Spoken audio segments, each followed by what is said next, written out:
Hey, salut tout le monde, bienvenue à Question Auto. On avait fait une vidéo sur les véhicules qui coûtaient le plus cher d'entretien des fameuses classes de véhicules utilitaires sport compacts. Et vous avez été surpris, vous avez réagi, hein? Et on s'entend que oui, nous aussi, ça nous a fait réagir. Et là, on s'est dit qu'on va virer la donne. On va faire cela qui coûte le moins cher. Je vous rappelle qu'on n'a pas réinventé la science. Et à l'heure qu'on a fait cette vidéo-là, dites-vous que ça change d'année en année. Là. Donc, c'est important de retourner valider si jamais vous prévoyez un achat. Mais si vous regardez ça, à l'heure qu'on a fait la vidéo, le gaz était à 1,32 $, qui est quand même assez cher. On s'entend de ce temps-ci. Et on n'a pas non plus créé une nouvelle analyse. On s'est basé sur le site web du CAA qui tient compte toujours cependant des modèles les plus équipés, parce que nous autres, on aime ça le bling-bling, mais qui tient compte aussi du coût des assurances, du prix de l'essence, la valeur de dépréciation, et c'est souvent là que ça fait très mal, mensualité payée sur le taux, permis, matriculation, tout ce que vous voulez, et on n'oublie pas non plus les coûts d'entretien. Plus il y a des gros pneus, plus c'est cher. Plus il y a des turbos, plus c'est cher. Donc, aujourd'hui, on commence avec ceux-là qui coûtent le moins cher à maintenir, à justement entretenir le coût annuel. Et on commence avec le numéro 5 et je suis extrêmement surpris de voir ça là. Le Jeep Compass, effectivement. Là, surtout que le troisième plus cher, c'était le Jeep Cherokee. Donc... Ouais, c'est comme drôle un peu de le retrouver là. Petite ironie à ce moment-là. Ouais, mais est-ce que les faibles ventes vraiment incroyables et la mauvaise réputation ever, où il y a vraiment eu une amélioration au niveau de la version, seul l'avenir nous le dira. Peut-être que ça vaut rien en partant, puis ça vaut rien, ça vaut rien après. Fait que, non, soyons francs, 9 442 $ lorsqu'on a fait l'analyse. Vous voyez, c'est quand même pas si pire par rapport à ceux-là qui coûtaient plus cher. Là. Il n'y a quand même pas une grosse marge. Là. On s'entend, c'est pas si énorme que ça. Souvent des versions Trailhawk, encore une fois, qui sont capables d'aller loin hors route. Mais je vous rappelle, on a fait un essai du Compass dans le temps. On n'avait pas nécessairement trippé sur celui-ci. Et sa réputation le tue littéralement.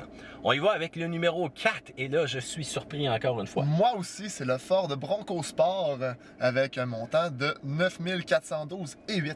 Et le Ford Bronco Sport qui est basé sur le Ford Escape d'un bout à l'autre, sauf bien entendu son châssis, l'espace à l'intérieur et ses capacités hors route. Donc là, ils ont pris un Badlands et c'est pas trop cher, je suis surpris parce que les pneus, voire même peut-être le différentiel en arrière de ces quatre, les modes hors route, la technologie, les caméras, tout ça coûte cher à un moment donné.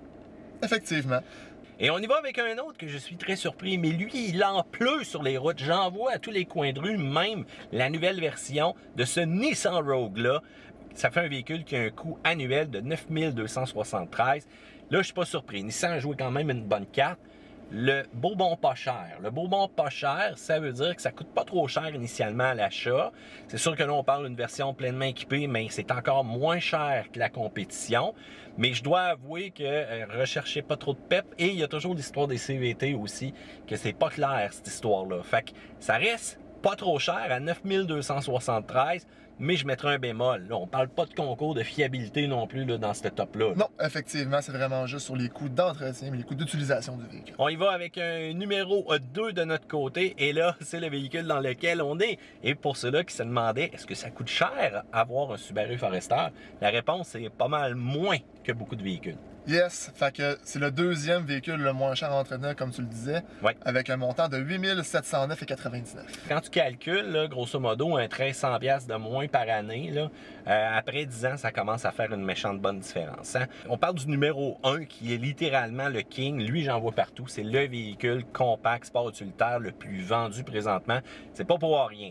Hybride, Prime, hey là je te donne des indices, là, mais là tu l'as deviné tout de suite, là, vas-y. Le RAV4, évidemment. Eh oui, le RAV4, et on sera pas étonné, Toyota qui joue toujours cette carte-là, hein. Il n'y a rien de palpitant au niveau de la conduite, sauf un Prime. Un Prime, c'est...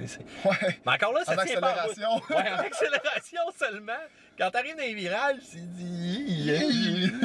ouais, ça fait un peu dur, même au niveau des fois du freinage, tellement déconnecté au niveau de la pédale, là.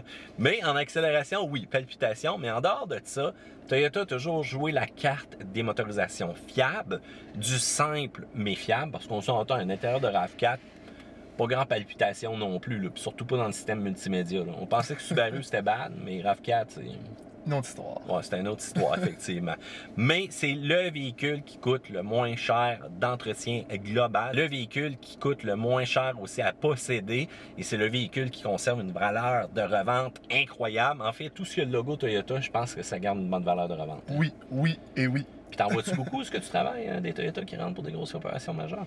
Pas vraiment, à moins que le véhicule ait 10 ans et plus. Là. Des réparations d'usure régulières. Là. Ouais, de négligence de certaines choses normales, comme les changements d'huile après 10 ans des Toyota. Il y en a qui disent, ah, moi. Pas besoin de ça. Pas besoin de ça, d'huile. Pas besoin de ça, un fil. T'arrives, mélasse.